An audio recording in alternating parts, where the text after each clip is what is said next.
अरे तुम दोनों ने मेरे कल के पैसे नहीं दिए? जो कल हम खा के आए थे उसकी क्वांटिटी तो दे दो।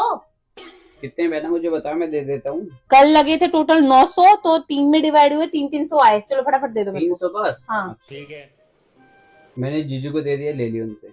आ गया। पागल हो रहा, कहाँ है मेरे पास? नहीं आए। कहाँ है? ये देखो, कल जो इस लड़की की वीडियो को देख के सो ब्यूटीफुल लिख रहे थे, बता दो बहना को।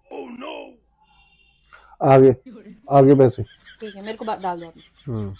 अरे एक मिनट यार, जीजू क्या हुआ? 300 की जगह 3000 डाल दिए मैंने। तेरे दिमाग में कोई फर्क है क्या? कहाँ है पैसे? कल जो पड़ोसन से बात कर रहे थे, बहनों को बता दो सब कुछ। हाँ वो भी आगे पैसे। आगे 3000 डाल दिए। आ गए। अच्छा जीजू 2700 जल्दी वापस कर दो, मेरी ईएमआई कटनी है। जल्दी ट्रांसफर मार दो, बारकोड लो जल्दी। डाल दिए।